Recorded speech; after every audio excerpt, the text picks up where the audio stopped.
Bom, bem-vindos todos aqui ao nosso primeiro Myomed Talk com especialistas. É uma grande honra, a gente, desde o começo do nosso projeto, tem essa ideia, tanto da gravação de podcasts, quanto de entrevistas com pessoas que realmente tenham uma grande influência aí na história da medicina brasileira e internacional. Então, essa é uma grande honra nossa aqui receber duas personalidades da ortopedia, para conversar um pouco sobre, um pouco não, bastante, sobre aspectos relacionados à história da medicina, à abordagem das dores musculoesqueléticas e também insights pessoais aí em relação às suas formações e também para auxiliar médicos novos, né, ou médicos pouco experientes como nós, eu, Ari, que está aqui com a gente, e eu, João Eduardo, a entender melhor como a gente consegue aprender mais. Então, eu sou João Eduardo, sou médico fisiatra, e vou servir aqui de host, de administrador aqui do papo, e os nossos participantes aqui, vou listar eles. Então, o doutor Ari Orreda Ocampo Moré, que eu vou chamar de Ari Orreda, ele é médico acupunturista e especialista em clínica médica, está aqui com a gente, como um segundo entrevistador aqui, e também os nossos dois convidados, ilustres convidados, o primeiro deles, o Dr. Osvandré Lech, que é ortopedista. Vou falar aqui rapidamente o currículo do Dr. Osvandré, que é bastante extenso, ele tem uma formação muito rica na área da ortopedia, na área da medicina, e depois o Ari Ojeda vai nos trazer o currículo do Dr. Ari Giacomo Campo Moré, que também é professor em ortopedia. Então, o Dr. Osvandré Lech, ele é médico ortopedista, ele é escritor e bibliófilo. Então, ele foi graduado em 1979 pela Universidade de Passo Fundo e aí foi o primeiro médico residente do Instituto de Ortopedia e Traumatologia do Hospital São Vicente de Paulo, lá em Passo Fundo. Ele especializou-se, então, em cirurgia de mão e microcirurgia, tem diversos fellows no exterior. Ele coordena o setor de ensino e pesquisa ortopédica e a residência médica de ortopedia da Universidade Federal da Fronteira Sul, e é presidente, né, do International Board of Shoulder and Elbow Surgery, e sucede aí importantes nomes da área da ortopedia, principalmente relacionada aí ao ombro e ao membro superior, como o Dr. Nier.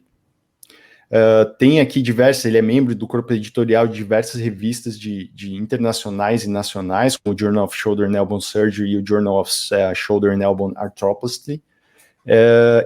Além disso, é um colecionador de livros médicos, tanto raros quanto, desculpe, doutor Osvandré, mas a diferença entre raro, então, e antigo, né? Então, coleciona ambos os tipos aí de livros e os estuda também. Então, acho que a gente dá seguimento, Ari Ojeda, à apresentação, então, do Dr. Ari Moré. Perfeito. Obrigado, João Eduardo. Então, o professor Ari Giacomo Campo Moré, é médico formado aqui na Universidade Federal de Santa Catarina, se formou-se em 1976, fez sua residência médica no Hospital Italiano de Buenos Aires, onde teve aí a oportunidade de aprender diretamente com o Dr. Otto Leng, que é uma figura histórica aí da ortopedia mundial. Professor, né, passou em seguida no concurso para professor aqui da Universidade Federal de Santa Catarina, então professora até hoje aqui, fez mestrado e doutorado na USP, na Universidade de São Paulo, fez pós-doutorado na Universidade da Califórnia de Los Angeles e também segundo pós-doutorado em Portugal, na Universidade lá de Lisboa. Ele é atualmente o coordenador aí do diretor médico do Laboratório de Engenharia Biomecânica aqui do Hospital Universitário, Universidade Federal de Santa Catarina, que é hoje referência mundial aí dentro da área de biomecânica. Então, obrigado, doutor Ari, obrigado, doutor Osvandré, por estarem aí com a gente. Eu vou começar aqui, direcionar ao nosso convidado que não está em Florianópolis, né? Nós três, eu, doutor Ari, doutor Ari Ojeda e eu estamos aqui em Florianópolis, e o doutor Osandré está lá em Passo Fundo. Eu vou começar explorando aí essa primeira pergunta. Doutor Osandré, é um grande prazer aqui recebê-lo. Eu não sou ortopedista, eu fiz minha formação em fisiatria na CD, em São Paulo, mas lá eu tive uma vivência muito próxima com médicos ortopedistas. A gente é uma instituição que tem um histórico, principalmente na área de ortopedia ortopédica, e pediátrica, desculpa, e eu sempre ouvi com muita reverência, né, sobre a importância, sobre a relevância do IoT de Passo Fundo na ortopedia nacional e internacional. Portanto, é uma honra aqui recebê-lo aqui nesse espaço. E vou começar com uma pergunta bem ampla, mas se o senhor puder comentar um pouco sobre a sua história de formação acadêmica e, em especial, assim, o que motive, quais são as pessoas, fatos, né, e aspirações que foram importantes para trazê-lo onde o senhor está hoje em dia, né, no alto da sua formação, tanto pessoal quanto técnica. Então, a gente sempre se inspira em algumas pessoas, né, ao longo da nossa formação, ouve alguns relatos e acompanha pessoas que a gente admira, mas é sempre interessante ouvir como que né, um profissional assim criou seu conhecimento, né, transformou a sua área técnica. Olá, colegas. O meu colega de todos esses anos de eventos ortopédicos, o Ari Moré, e também o seu filho, o Ari Ojeda, e o João Eduardo. Eu acho que entusiasmo é o que nos une nós quatro, né? Nós somos pessoas entusiasmadas. E a etimologia da palavra diz que entusiasmo é ter Deus dentro de si. Qual Deus não importa aqui, mas acreditar em algo que seja possível nós transformarmos é o que nos move. Esse podcast, quando você vê um paciente pela primeira vez, quando você prepara uma aula ou finaliza um artigo para publicação. Tudo isso é movido a entusiasmo. E foi uma linha comum que eu tive na minha vida. Eu fiz uma formação educacional bastante razoável aqui na minha cidade, fiz faculdade em medicina e a residência médica em Passo Fundo, pela Universidade de Passo Fundo e Hospital São Vicente de Paulo, e depois tive oportunidades ímpares de aprender cirurgia da mão e microcirurgia em Kentucky, com o icônico Harold Kleinert, que era, naquele momento, o grande centro de difusão do conhecimento da mão, das dores neuropáticas do membro superior, das dores compressivas, miofaciais, que é o que nós vamos conversar. Então, desde o início dos anos 80, eu aprendi a olhar o membro superior como um foco de patologias que podem e devem ser tratadas em benefício ao paciente. E logo a seguir, por questões de destino e também de oportunidade, eu me envolvi com a cirurgia do ombro depois de fazer um fellowship com o também icônico Charles Neer, na época chefe de Louis Bigliani, que se torna então o próximo professor na Universidade de Columbia em Nova York. Isto tudo acrescentou dados também à minha formação dentro do membro superior. Então eu falo de uma maneira até bastante irônica, que eu sou um ortopedista geneticamente modificado, porque eu nunca trabalhei fora do membro superior. Eu estabeleci essa especialidade logo lá no final da minha formação e me mantenho até hoje em todas essas décadas. E com isto, com esse entusiasmo e com a espetacular formação que obtive, passei a reproduzir isto para os nossos residentes aqui no serviço, depois através de artigos científicos de menor importância, outros artigos científicos, capítulos de livros, e, por fim, as chamadas conferências em congresso, que é onde você traz a tua experiência pessoal acima de tudo.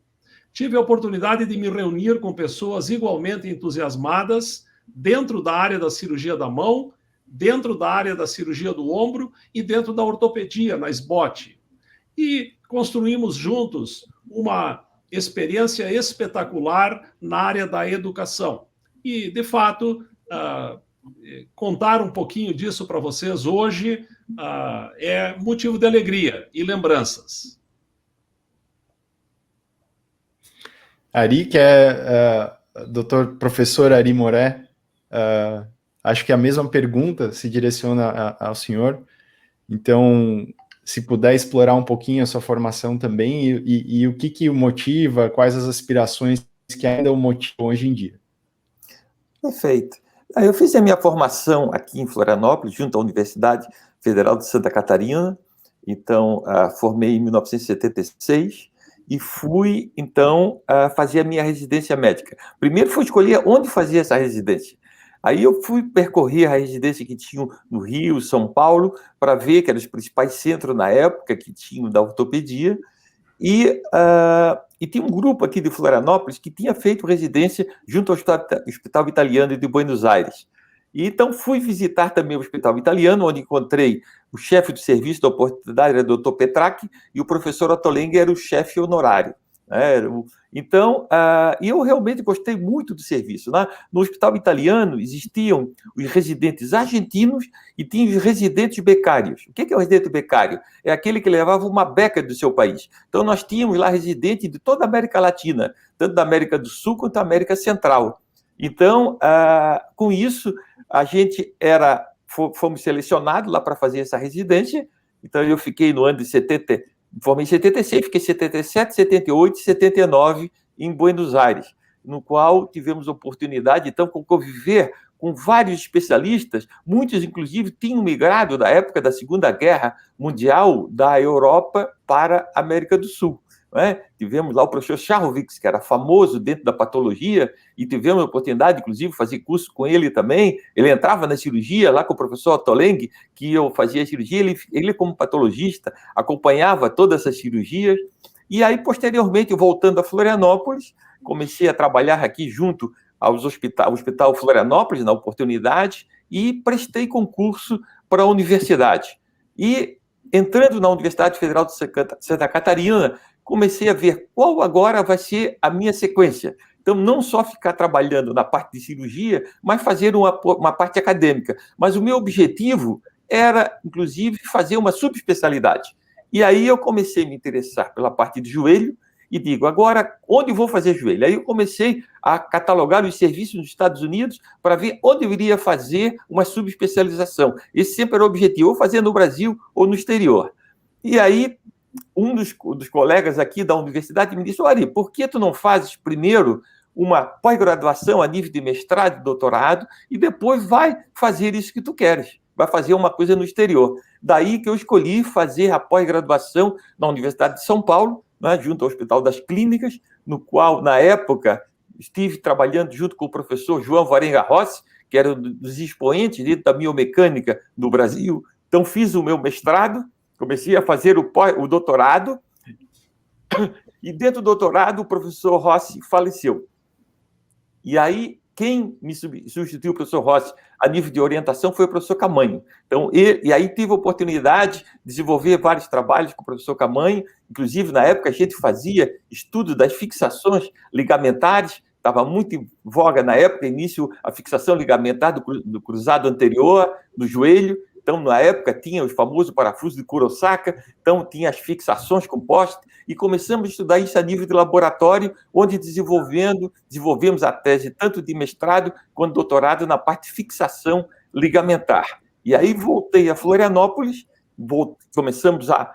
voltei a lecionar, já estava como professor, fui fazer, então, esse mestrado e doutorado durante a minha formação, e aí tive a oportunidade de fazer um pós-doutorado junto à Universidade de Los Angeles, Califórnia, no qual, só para salientar, nessa época, eu me lembro, quando eu fui para São Paulo, o Ari tinha 5 anos de idade, o outro, meu filho, o Daniel, tinha 1 ano. Então, nos deslocamos para São Paulo com toda a família. A minha esposa tinha recém se formado em psicologia, ela foi fazer também, então fizemos uma coisa paralela, foi fazer também uma especialização e fez o mestrado e doutorado dela. Com isso, crescemos juntos e montamos uma estratégia de crescer juntos dentro da vida acadêmica. Então, aí, posteriormente, voltando a Florianópolis, né? Continuamos lecionando, e aí resolvi fazer um pós-doutorado. Aí fomos para Los Angeles, Califórnia, na UCLA, no qual a gente ficou fazendo o pós-doutorado, e a Carmen ficou fazendo a parte dela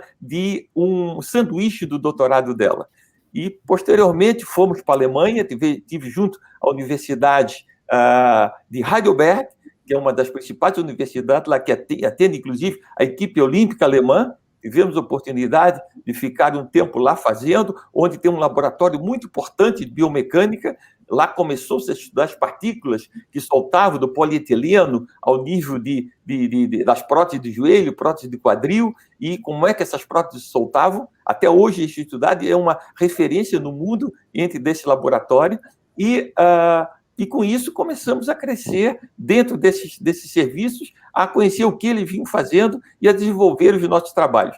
E aí sim que surgiu a ideia, sair aqui em Florianópolis, de montar um laboratório de biomecânica. Tinha sido convidado para participar de uma banca de doutorado, no caso era o professor Rodrigo, era Rodrigo Wesley, que era um engenheiro mecânico, ele me convidou para participar da banca. Eu disse, eu vou participar dessa banca, mas nós vamos montar aqui dentro da universidade um laboratório. E daí surgiu a ideia de fazer esse laboratório que nós temos hoje. Mas eu digo, eu trabalhei em São Paulo com o professor Rossi, que tinha um laboratório dentro do hospital. E nós vamos fazer aqui junto ao hospital universitário, e não junto à engenharia mecânica, porque engenharia mecânica aqui da Universidade Federal de Santa Catarina é uma das referências no Brasil. Mas eu digo, dentro da engenharia, nós temos que estar levando o joelho, levar os joelhos humanos, joelhos de porco, nós vamos fazer dentro do hospital universitário. E daí surgiu o nosso laboratório, que existe até hoje, e o professor Rodrigo, depois, ele foi concursado, entrou como professor da engenharia mecânica, e eu dentro da medicina, e aí começamos a desenvolver trabalhos a nível de trabalho de conclusão de curso, de mestrado e doutorado, e isso viemos desenvolvendo até hoje. Então, isso é um pouquinho da história do percurso da gente nesse trajeto perante o mundo. E o professor André Leque, inclusive, tive conversando com ele pessoalmente, quando eu queria fazer um pós-doutorado em Lisboa. Eu digo, professor, o senhor conhece um médico lá em Lisboa que atua a nível de ortopedia? Você conhece o professor Monteiro? Eu digo, olha, então aí ele que me deu a referência e fui aceito lá, junto à Universidade de Lisboa, com todas as pompas, professor. Inclusive, infelizmente, ano passado, o professor Monteiro veio a falecer, e ele era uma das referências em Portugal, dentro da medicina, e fizemos também mais um pós-doutorado junto à Universidade de Lisboa, isso, e com a grande ajuda do professor Vandré, que me apresentou ao professor Monteiro, lá, então, Jacinto Monteiro.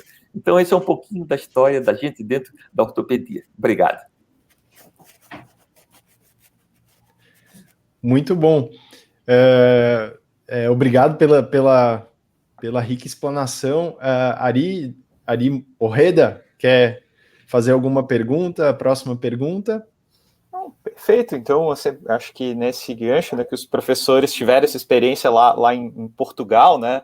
Eu tive a oportunidade, né, de quando o professor Ari estava lá também, de visitar lá o serviço, né? Conheci o professor Monteiro, e me chamou a atenção, né, a questão, né, do ensino deles. O professor, né, Monteiro, professor catedrático, inclusive fui lá assistir a aula deles de ortopedia, e eu sempre fui, né, um apaixonado aí pela questão da semiologia, né? Então a gente tem aqui 2 professores de semiologia, referência aí no Brasil, e eu lembro que eu fui falar de um tema, eles me convidaram para falar na Universidade de Lisboa, sobre, né, a parte aí de músculo esquelética que eu trabalho, principalmente aí a questão da dor miofascial, que é um dos temas que une a gente aqui dentro, né, da Myomed e nas nossas atividades. Então, eu queria saber, né, e uma coisa que eu fiquei curioso, sim, que me chamou a atenção, tanto no Brasil quanto no exterior, é essa questão da visão do ortopedista sobre as dores miofaciais. Que eu vi, até tive uma experiência, eu acabei começando na residência de ortopedia, mas eu vi que não tinha aquele tino de cirurgião, acabei indo, né, para outra área. Mas eu queria saber dos professores, né, como é que vocês veem essa questão, né, do ensino de semiologia no Brasil e essa interface, né, que a gente vê com as dores musculoesqueléticas e principalmente as dores miofaciais. Como é que é a sua percepção, doutor Osvandré, nesse contexto? Espetacular a tua colocação. entender a dor como um sinal do paciente é algo extraordinariamente importante. E que, às vezes, a rápida formação médica, por ser tão pulverizada e muitas vezes até politizada no Brasil, ela deixa de fora alguns itens essenciais na formação do médico e que chega na residência sem ter conhecido uma aula completa de dor, os seus mecanismos, a sua fisiopatologia e, claro, principalmente as formas múltiplas de tratamento. E daí nós temos um médico residente que muitas vezes está bem mais focado em aprender técnicas modernas para se estabelecer no mercado e deixa um pouquinho de lado aquilo que são os princípios que vão nortear toda a sua vida profissional. Pois a dor precisa ser entendida e, felizmente, nesses anos mais recentes, está sendo, seja através de centros de pesquisa como o de vocês, como o papel das comissões e das sociedades que tratam da dor, fazem um trabalho extraordinário para divulgar esses itens. A maneira mais simples de se iniciar o ensino da dor é ensinando uma boa semiologia aos nossos residentes, aos nossos alunos, aos nossos pós-graduandos. Eu tive a oportunidade de me envolver na montagem desse livro, ele já está na 3ª edição, que é o Exame Físico de Ortopedia, que felizmente sucedeu ao bom e velho Hoppenfeld dos anos 60, que os residentes usavam para preparar as provas aqui no Brasil. Eu achei aquilo, de fato, algo muito ultrapassado. Conversei com o professor Tarcísio da USP e nós, de comum acordo, fizemos um livro que foi bastante simples no início, mas que deu um upgrade nesta visão. Já estamos na 3ª edição, envolvendo cada vez mais um número de colaboradores e hoje se consegue dar ao nosso residente, aos nossos estagiários, o conceito de que é importante aprender, estudar sobre dor. Excelente. Pô, obrigado mesmo pela explanação. Inclusive, doutor André, esse é o nosso livro de referência aqui, né, no nosso ambulatório, né, tanto para os residentes de dor quanto de acupuntura. Inclusive, uma das versões que tem lá tem, inclusive, a sua dedicatória lá. Então, muito legal. Como qualquer livro, ele não é completo. Ele apresenta um à la carte de manobras de exame físico para facilitar a interface do primeiro atendimento. E eu fico feliz se uma ressonância a menos for solicitada, se um raio-x a menos for solicitado através de um exame físico bem feito, se consegue tirar 80% a 90% de um diagnóstico em ortopedia. E isso vinha sendo esquecido pelas novas gerações. Esse resgate, ele é extraordinariamente importante. Doutor André, aproveitando o gancho, o senhor participou, inclusive, de iniciativas aí em relação ao Change Pain Latin America, né, para o fomento aí de conhecimento em relação à prescrição, uso racional de opioide, né? Uma dos obstáculos que os autores citaram, né, que você entre eles, é realmente essa questão do treinamento, né, da necessidade de treinamento dos médicos em relação à abordagem da dor. E aí, pegando esse gancho em relação ao livro, né, que é um livro de referência nosso lá, inclusive, é algo que é bem importante na graduação médica. A gente muitas vezes sai, até tinha comentado isso com vocês previamente, a gente sai da faculdade sabendo auscultar um coração, sabendo palpar um abdômen, mas muitas vezes as queixas, vamos dizer assim, que são realmente extremamente prevalentes, por exemplo, dor no ombro, dor cervical, dor lombar, dor no joelho, né, doutor Ari? A gente acaba não aprendendo, né, esses recursos semiológicos, né, durante a faculdade. E isso às vezes traduz realmente na busca por exame complementar. E aí a minha pergunta é no sentido de quais recursos assim didáticos, né, que normalmente a gente pode utilizar. Eu sei que a questão da sistematização do exame físico, né, ou seja, avaliações simples que possam ser implementadas assim no dia a dia, como usar esses recursos e como treinar, né, os médicos a utilizar esses recursos de semiologia e de história clínica. E se o senhor tem algum exemplo prático de como isso é realizado? Claro. Espetacular. E eu vou me limitar ao membro superior, que é a minha área de trabalho. Já o Ari Moré vai falar certamente da sua experiência no membro inferior. Eu tenho um curto vídeo que espero que possa ser incluído nesse podcast, que mostra perfeitamente como se identificar, examinando pela primeira vez um paciente, se a dor se trata de uma origem cervical, através de uma cervicobraquialgia ou mesmo uma hérnia de disco cervical. Esta dor terá componentes específicos, porém, ela se irradia até a mão, alterações de sensibilidade nos dedos. E ela corre todo o membro superior. Quando se trata de uma dor de ombro, essa dor se localiza em diferentes áreas do ombro. Pode ser lateral, pode ser anterior, e ela se irradia até o cotovelo, em média. Por quê? Porque o bíceps geralmente está envolvido nas patologias degenerativas do manguito rotador. E essa dor de ombro, o paciente refere: doutor, me dói até a metade do braço, me dói até o cotovelo, porém não passa para o antebraço. Aí você tem um pouco mais certeza, apenas ouvindo o paciente, de que se trata de uma dor de ombro. E quando se trata da área miofacial, das mialgias, das contraturas musculares, esta dor estará localizada, em média, na zona da área escapular, ao redor do elevador da escápula, dos romboides, área do trapézio, e esta dor permanece, em média, nesta região posterior. E daí, o tratamento é diferente. Então, apenas identificando-se para onde irradia-se a dor, você pode diferenciar entre 3 patologias absolutamente distintas. Eu acho que isto vale a pena ser ensinado, sim, aos nossos alunos.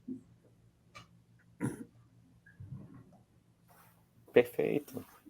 E nesse contexto, também, né, acho que essa experiência semiológica que vocês trazem, né, também a gente tem aqui na Universidade Federal de Santa Catarina, né, o professor Ari é o chefe aqui da disciplina de ortopedia, e, inclusive, né, tem um foco aí na questão da semiologia, que teve até alguns updates, né, professor Ari Moré, em relação à forma, né, de abordar isso dentro das aulas práticas. Então, eu compartilho, assim, em parte com o que o Dr. João Eduardo colocou, né, eu tendo passado pela faculdade e eu vejo, e tendo tido uma experiência, né, inicial como residente de ortopedia, que a especialidade, às vezes, acaba dando muito enfoque ao trauma. Então, eu, como aluno, também no início da residência, fica muito nessa questão, o que é trauma e o que é cirúrgico. E as patologias que não são cirúrgicas, principalmente dor musculoesquelética, a maior parte delas não vai precisar de uma intervenção cirúrgica. Elas acabam dentro da ortopedia, a gente acaba tendo esse enfoque mais cirúrgico.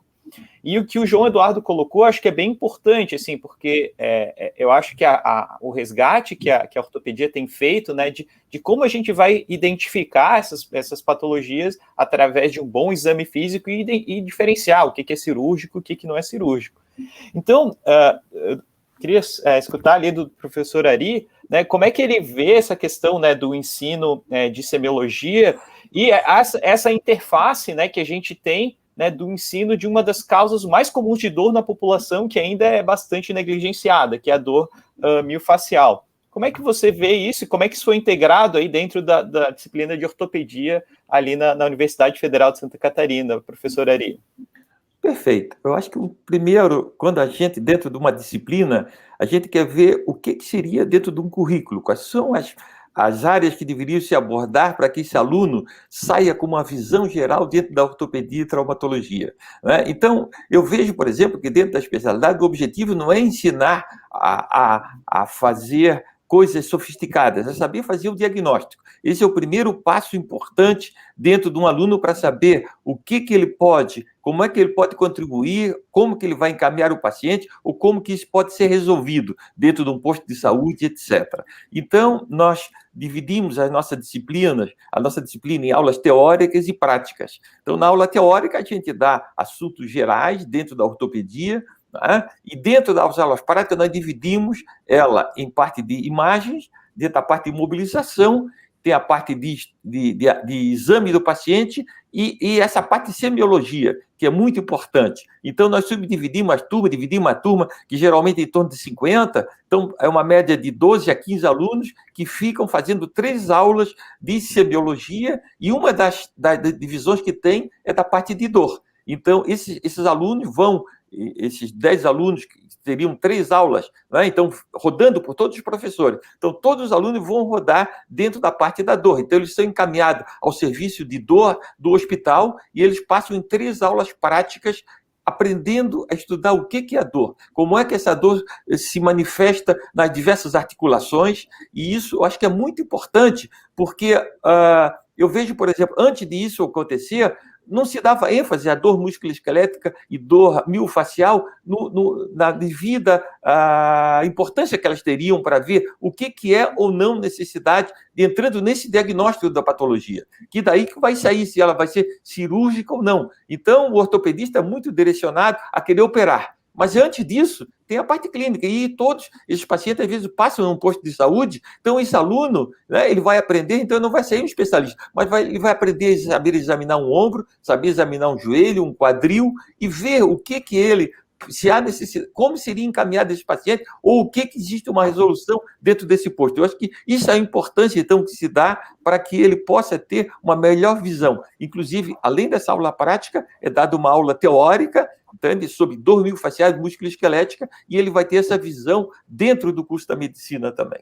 Isso é que a gente proporcionou aqui dentro da Universidade Federal de Santa Catarina. Muito bom. Dentro da nossa época, nós fomos, né, dessa época, né, de que a gente ainda não tinha isso, né, João Eduardo? E isso acabou instigando a gente, né, a correr atrás disso, e fico contente, né, de até ter tido uma influência, né, aí, né, junto ao professor Ari, de conseguir sensibilizar nessa questão, né, e, inclusive o professor Ari Moré já, ele comentou, né, da questão da dor miofacial, e uma coisa que me chama atenção e que chamou atenção a mim é quando eu tive dor miofacial e eu fui paciente. Então, não sei se vocês, professores, doutor Osvandré, doutor Ari, se vocês já tiveram alguma vez, né, tiveram alguma dor miofacial e tiveram que ser submetido a alguma intervenção ou algum tratamento específico relacionado a isso. Eu realmente poderia ter uma experiência, poderia falar rapidamente, mas eu pratico tênis até hoje, né? Pratico, entro nos torneios, e comecei uma vez a dor no ombro. Eu ia sacar, não conseguia sacar. E eu digo, o que é que está acontecendo com o meu ombro? Fiz manobra, fui, e realmente não tinha nada especial, mas tinha aquela dor que não dava para sacar. Aí cheguei lá e disse, Ari, esse ombro aqui está tendo um problema que eu não estou conseguindo resolver. E ele não está...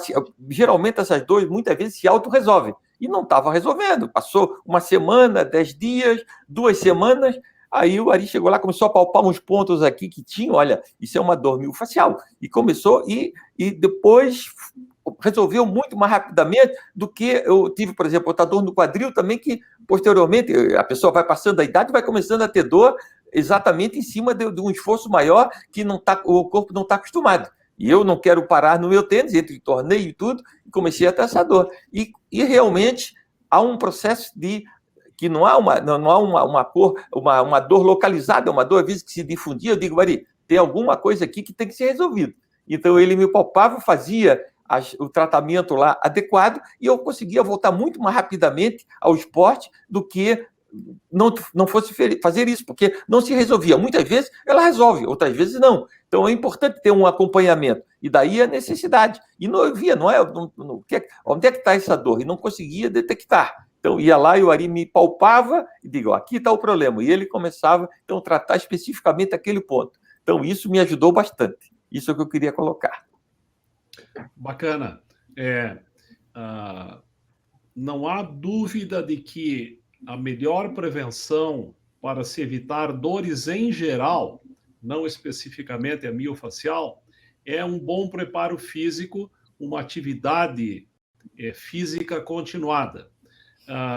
Eu estou chegando numa idade bem estruturada, de 65 anos, e desde o início do colégio eu me mantive fazendo atividade física.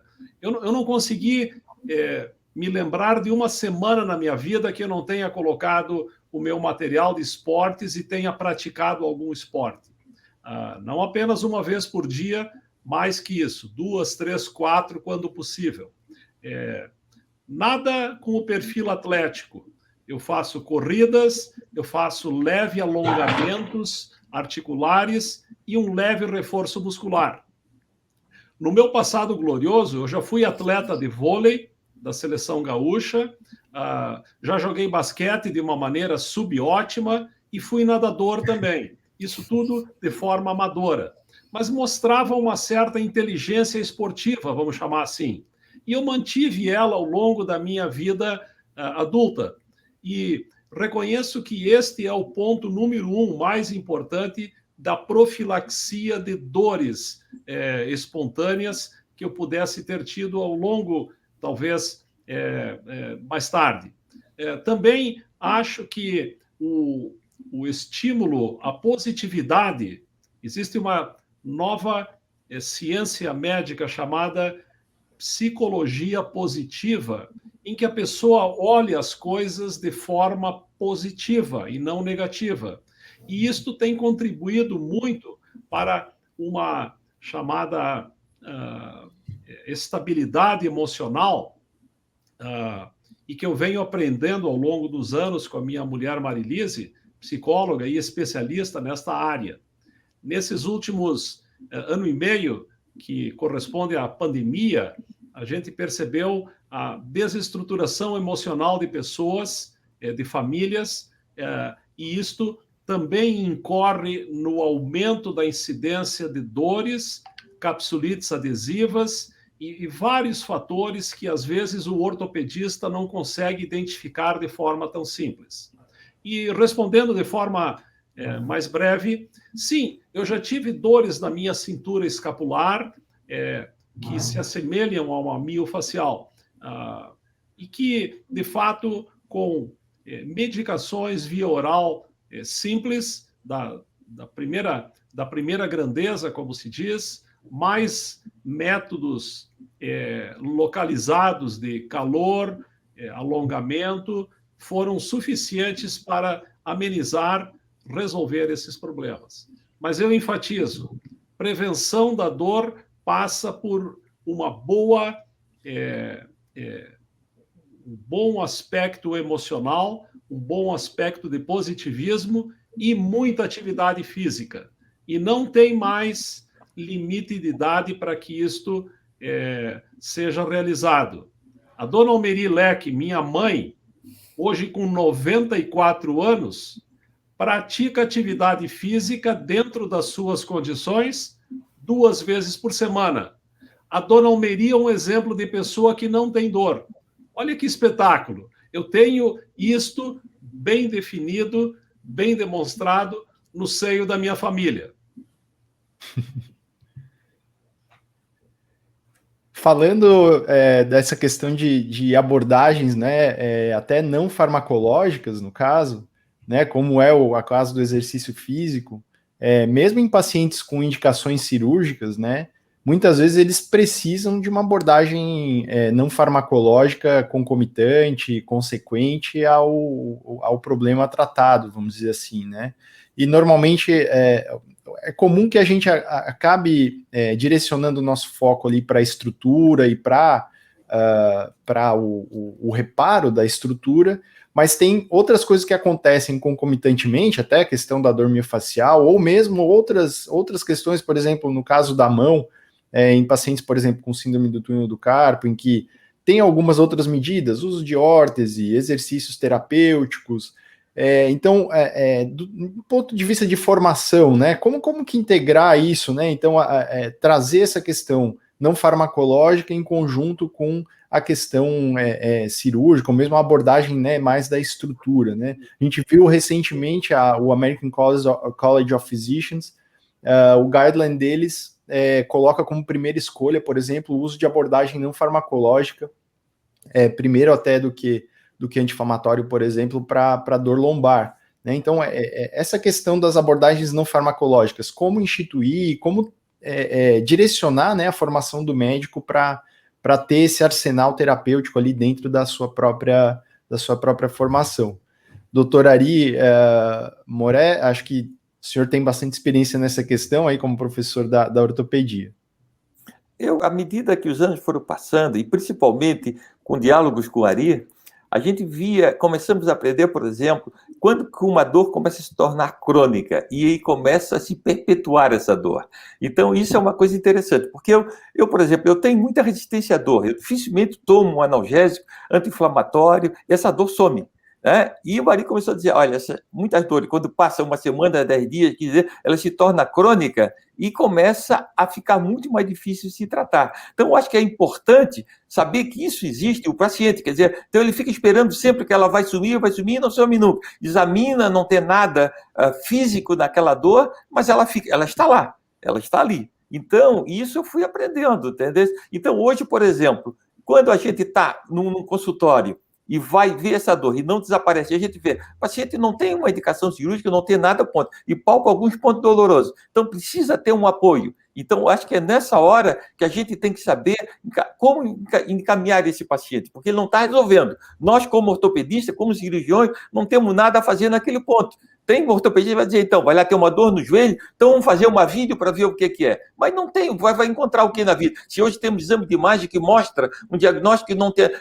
A gente for fazer um exame de imagem de joelho, vai aparecer, muitas vezes, uma montoeira de coisa lá, e o paciente vai ficar apavorado. Olha, isso ali faz parte do processo normal da pessoa de ter aquilo. Aquilo ali não é uma coisa que tem indicação cirúrgica. Então, antes disso, tem que tentar resolver essa dor de outras maneiras. Então, eu aprendi que há a possibilidade de fazer até de tratamento dentro da fisioterapia, de exercício, de alongamento, e muitas vezes dentro do processo, até eventualmente, de uma acupuntura. Então, e o médico acupunturista, ele tem que saber fazer esse diagnóstico também, saber como controlar essa dor. Então, eu acho que hoje nós temos esse arsenal que antes a gente tinha onde encaminhar esse paciente. Mandava para a física, estava fazendo, e aí não resolvia.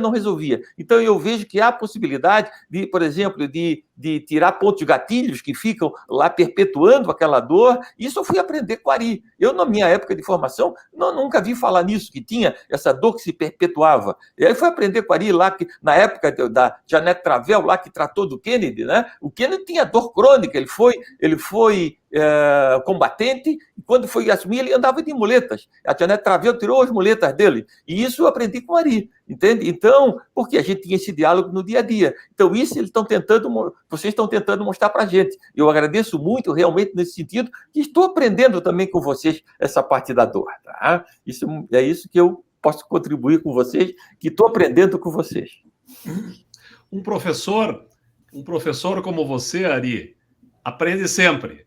E esta é a lógica espetacular da docência. A mente é aberta para buscar novos aprendizados. Eu posso imaginar, Ari, você jogando tênis e tendo dor no ombro em Florianópolis, aonde a média de exigência deve ser extraordinária, por causa do nosso ícone nacional, nosso herói, Guga Kirten. Portanto, você deve jogar tênis de uma maneira espetacular, muito acima da média, naturalmente. Portanto, a tua dor, ela é resultado, certamente, do teu esforço de manter o bom nível que Florianópolis usufrui. Professor Evandré, Eu tive a oportunidade de, quando o Guga começou pequenininho, aí no clube, lá no Link, que nós íamos aqui, o Guga ia com a sua raquete embaixo do braço, com seus 9, 10 anos, eu estava jogando tênis, eu dizia, Guga, tu espera um pouquinho que daqui a pouco tu entras em quadra. Ele aguardava a gente para entrar em quadra. Até hoje eu brinco com ele nesse sentido. Eu jogava com o pai dele, com o Aldo Kirten, né, que depois até faleceu numa quadra de tênis, que infartou. Bom, mas o Guga, eu tive essa oportunidade. E hoje, eu não tenho a mesma agilidade que eu tinha antes. Eu joguei aqui, fui federado, joguei. Aí hoje as pessoas entram comigo, sim, tu vai jogar, mas eles parecem que a gente sempre tem o mesmo desempenho do que tinha lá com seus 20 e poucos anos, entende? Então, mas de qualquer maneira, hoje eu procuro jogar fazendo um jogo de xadrez no tênis. Eu boto as bolas nos pontos e quando as pessoas me olham, ele diz, esse cara aqui eu vou ganhar fácil. Quando entra, eu tenho partidas que eu jogo 4, 5 horas, com meus 67 anos. E eles não acreditam naquilo. Como é que tu consegues isso? Então, eu jogo... Entendo, hoje eu estou procurando até ser um pouquinho mais agressivo, porque se a gente começar naquele bate-bola, realmente com um cara de 20 e poucos anos, a gente acaba ficando. Então, eu estou tentando ser um pouquinho mais agressivo. Mas procuro o meio e jogo. Eu sempre comparo o tênis a um jogo de xadrez. Bota as bolas nos pontos que o cara fica meio assim, como é que esse cara consegue botar as bolas aí? Então, isso eu acho que é um dos segredos do tênis. Perfeito. João Eduardo, respondendo sobre a questão de como ver a dor dentro da ortopedia, 9 entre 10, ou talvez 10 entre 10 pacientes ortopédicos de qualquer subespecialidade vão apresentar a dor como talvez o principal ou um dos principais sintomas. Portanto, não reconhecer a dor em ortopedia e não aprendê-la é um erro básico, é não aprender o princípio. De nada vale você aprender técnicas que serão ultrapassadas em 3 a 5 anos e deixar de lado os princípios, que são estáveis e são praticamente imutáveis ao longo das décadas. Para poder demonstrar a você a importância que eu dou a esse tema, de algum tempo para cá, eu atendo os meus pacientes em equipe. Nós somos 3. O fellow, que é o R4 em treinamento, ele faz uma história e um exame físico e solicita exames. Eu, que sou o profissional que dou as condutas, e tenho também a figura de um fisioterapeuta comigo. O Fabrício Bordim dedica parte da semana acompanhando dentro da minha clínica privada para poder dar uma abordagem fisioterapêutica e muitas informações aos pacientes. A minha clínica hoje é essencialmente cirúrgica, eu trato patologias de ombro, cotovelo e mão cirúrgicas, mas também dor. E eu percebi uma mudança exponencial na qualidade dos meus resultados. Eu observo a resolução dos quadros de dor de uma maneira muito mais simples, muito mais efetiva, depois que adquiri esse conceito multimodal ou multidisciplinar.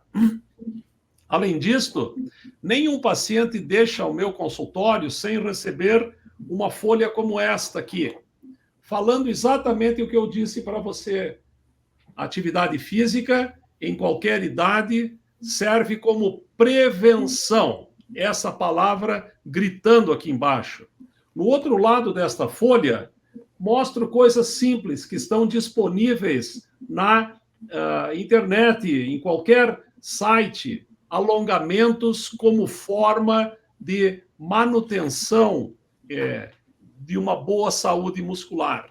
Portanto, os meus pacientes são estimulados a todo momento a praticar em casa alongamentos da cintura escapular, leve reforço muscular dos membros superiores, e com isto eu tenho evitado dezenas, centenas de acromioplastias desnecessárias que certamente respondem muito melhor a uma indicação de boa analgesia e bom método não medicamentoso, que é o reforço muscular.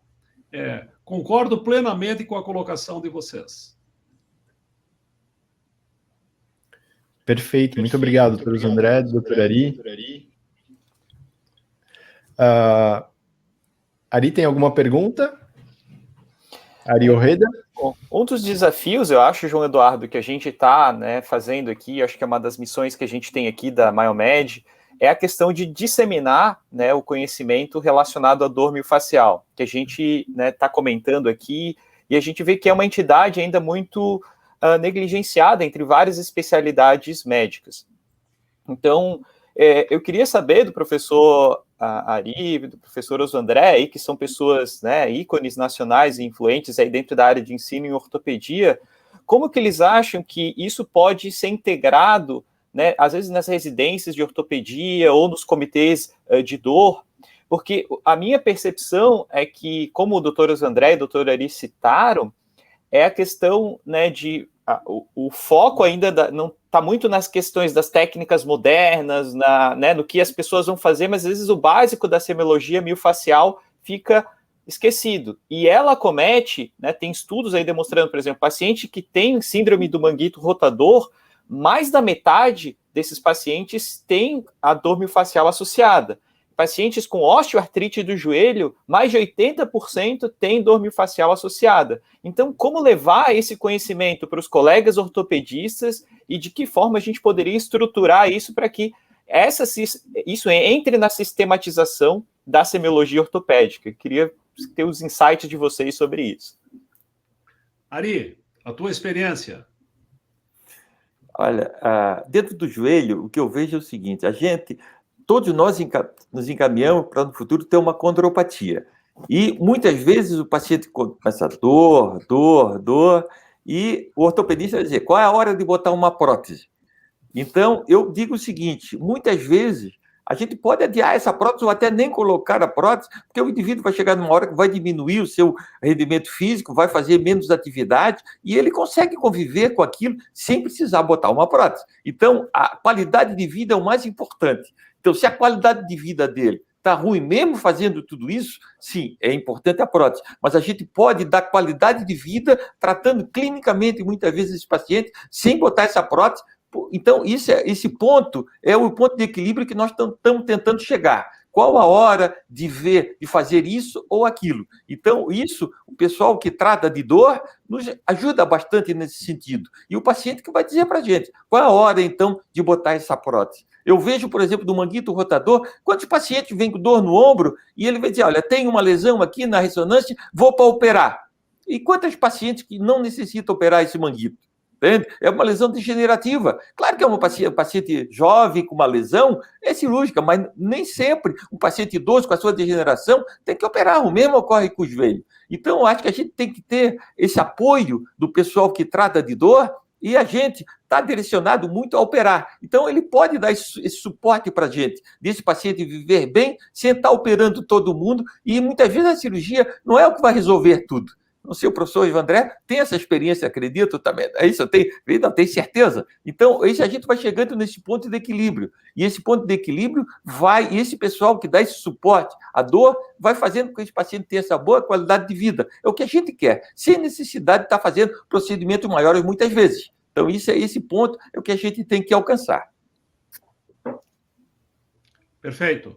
Em colaboração ao que você falou, Ari, nós estávamos num congresso de ombro, discutindo o manguito rotador. E havia um palestrante internacional que silenciou a todo o auditório quando ele se manifestou numa frase bem curta. Without pain, there is no surgery in the rotator cuff. Se o paciente não manifestar dor, não há razão de operar uma ruptura, mesmo completa, do manguito rotador. E, sim, é possível tratar com muitas maneiras conservadoras, falando especificamente da parte da minha subespecialidade. Eu queria dirigir também essa resposta do entendimento da dor, do aprendizado. Este não é um fenômeno por decreto. A partir de hoje, todos os alunos do Brasil vão aprender dor. Isto é comportamental, é por necessidade e é por acompanhar o desenvolvimento desta área de aprendizado em outros países.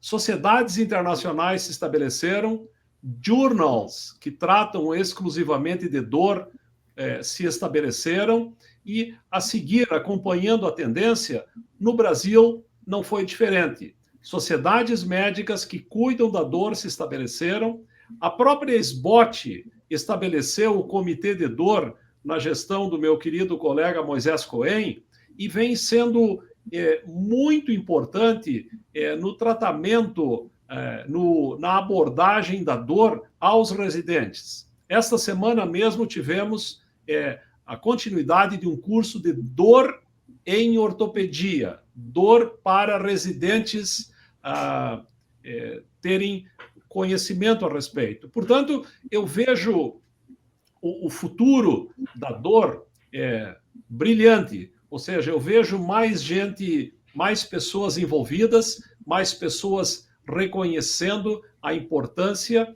e, de fato, uma população melhor tratada. A dor é um dos 5 sinais vitais e merece todo o respeito de nós, médicos de qualquer especialidade, darmos a importância e o tratamento merecido. Nos Estados Unidos, ter dor num pós-operatório ou ter dor contínua, por si só, se constitui num erro médico. Ou, em outras palavras, o paciente merece não ter dor. Esse conceito, ele é abrangente, ele é filosófico, mas ele mostra uma tendência também, que nós precisamos estabelecer limites mais além do aprendizado desta área, que é nova para alguns, e que a boa maioria, essas gerações daqui para trás, não tiveram uma educação adequada. Perfeito. E, João Eduardo, eu fiquei curioso em relação a... Está dando um pouquinho de eco, ajustou, perfeito. Eu fiquei curioso em relação, né, a esse comentário que eles fizeram da parte de formação mesmo, né? Então, a gente trabalhando nesse conceito de interespecialidade, a gente tem contato, né, com os colegas da ortopedia, medicina de família, reumato. Eu queria saber a percepção de vocês, que são aí, né, estão dentro da área da semiologia ensinando isso. Hoje, o ortopedista em geral, em média, no Brasil, sabe palpar os pontos gatilho? Ele tem algum treinamento para saber identificar e palpar os pontos gatilho e reconhecer a dor miofascial? Se sim, se não. E o que vocês acham? Qual que seria a importância, né, de eles reconhecerem isso? Essa é a pergunta que eu me faço quando estou conversando com os especialistas que estão, né, em outras áreas. Ari, pois não. Bom, eu vejo o seguinte, eu acho que o importante, primeiro, como foi colocado, é saber o que o paciente tem. Então, saber o diagnóstico. Dentro da residência médica, dentro do curso de medicina e residência médica, né, a gente tem aquele aspecto de saber o que a gente pode resolver, o que a gente não pode resolver. Então, eu vejo o seguinte, o paciente tem uma dor, ele não tem nada para ser operado, nada cirúrgico. Então, tem que ter um suporte para a gente para poder dar esse acompanhamento a esse paciente. Então, hoje, eu vejo, por exemplo, eu tenho como referência médicos que tratam de dor, e ele vai dar um suporte para a gente. Então, a gente, como ortopedista, não quer ficar tratando uma dor ali, fazendo só analgésico, e não está resolvendo. Então, tem que ter uma subespecialidade que ajude a gente nesse sentido. Eu acho que isso a gente está tendo hoje. A gente ficava esperando que aquilo sumisse, e não some nunca, às vezes. Muitas vezes some e está ótimo. Quando não some, então tem que ter esse apoio. Então, eu acho que isso que a gente está aprendendo agora, entende? Até, foi como o professor André colocou, se criou uma subespecialidade de dor e a gente está aprendendo sobre ela. E tem que saber aonde, quem pode dar esse suporte para a gente. Então, isso eu acho que é o que a gente está ganhando, é ter um suporte para isso. E com isso a gente está aprendendo também, ensinando aos alunos, através desse pessoal que estuda a dor. Não é? Eu estudei técnica cirúrgica, operava, eu sei operar joelho, eu sei operar, o senhor André opera o ombro, mas ele não faz uma subespecialidade, não, vou fazer agora tirar um ponto gatilho. Quem é que vai tirar esse ponto com a tira? Às vezes a natureza tira. E se não tirar? E fica cronificando aquilo. Então, eu acho que é importante ter esse suporte. É isso que eu vejo nesse papel de vocês, no sentido de onde a gente pode, quem que a gente pode ter esse auxílio. É isso que eu vejo. Assim, eu já tive, né, problemas né, de joelho, inclusive, já fui em ortopedista, tive problemas de ombro, e eu lembro, né, nessa sua experiência, sim, né, você relata de as manobras tradicionais sendo feitas, né, do ombro e no joelho, mas eu não tive os pontos gatilhos palpados, né, pelo profissional, né, pelo ortopedista que me examinou. Então, vocês acham, né, complementando isso, e já passo para o doutor André, se isso deve fazer parte da semiologia ortopédica do ortopedista, ou ele vai fazer as manobras, vai identificar, não, aqui eu identifiquei uma patologia que é cirúrgica e não ir tanto atrás da parte miofascial, ou seja, isso deve entrar na rotina, ou é algo que, não está aqui na questão cirúrgica, então vou encaminhar para quem entende, ou quem trabalha com essa área? Qual que é a percepção de vocês? Isso. Existem algumas responsabilidades do médico, alguns pré-requisitos, sem os quais ele não teria condições sequer de exercer a profissão. Uma delas é conhecer a anatomia de superfície, a origem e inserção de músculos, o tamanho de um osso, a mobilidade de uma articulação. Isso são princípios. A pessoa tem que trazer isto de casa quando abre a porta para receber o primeiro paciente.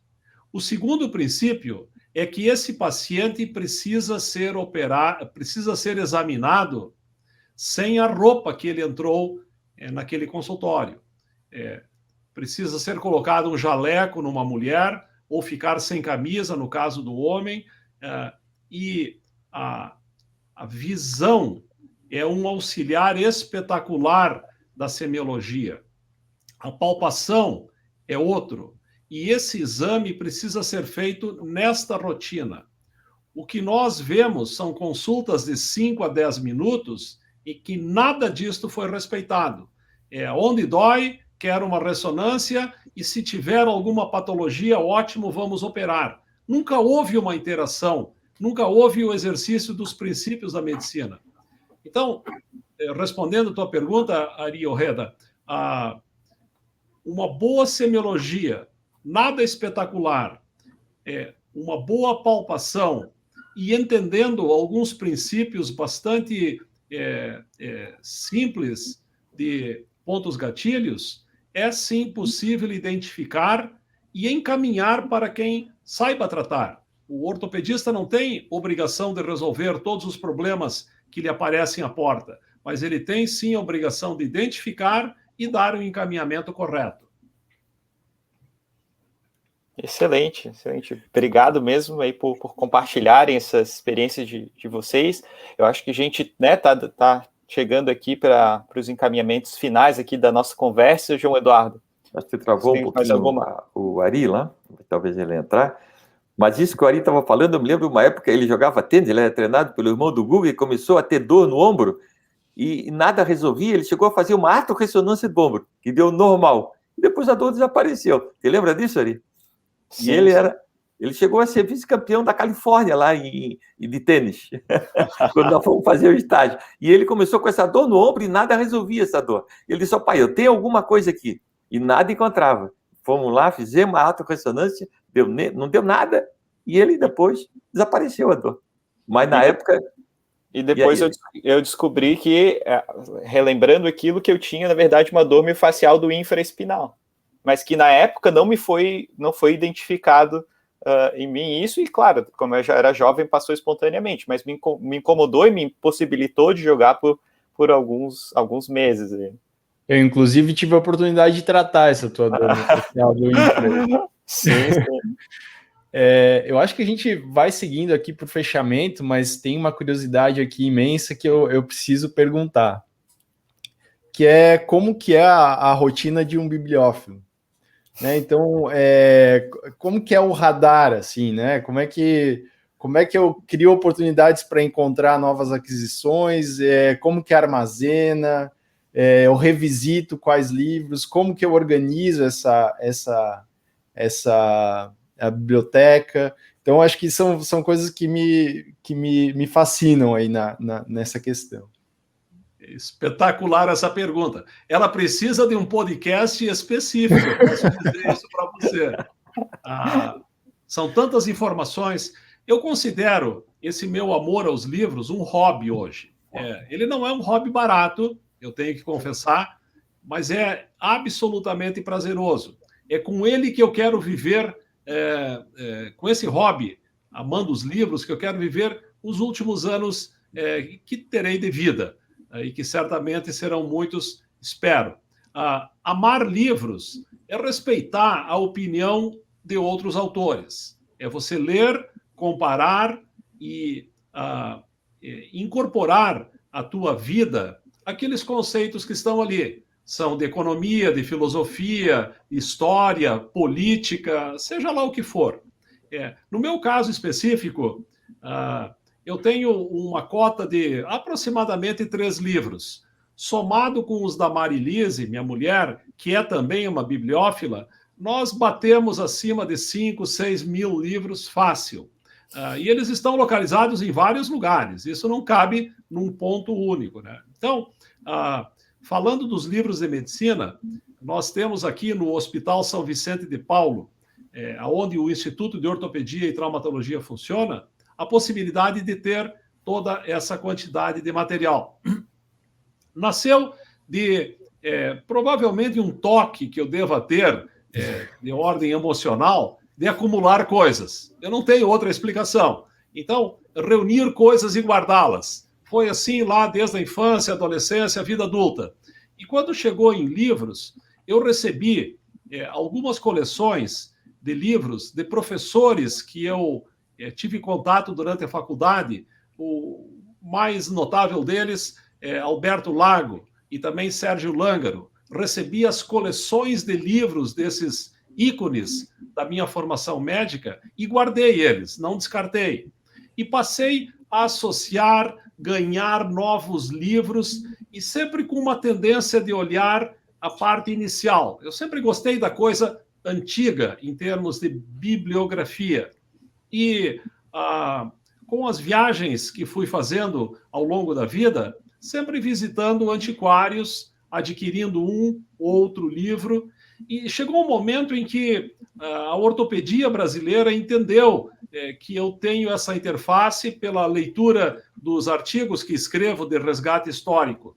E passei a receber telefonemas de uma quantidade incrível de colegas de todo o país, não estou falando da nossa região sul, dizendo: Oswandré, eu tenho alguns livros para você. O First do Rio de Janeiro, o Sandro Reginaldo de Goiânia, o Luiz de Vicenzi de Florianópolis, o Sérgio Gama de São Paulo. Eu estou dando apenas 4 exemplos de dezenas, e me desculpa não citar todos. Passaram a me doar livros que eles achassem que seriam importantes na minha coletânea. E isso foi criando, despertando interesse cada vez maior.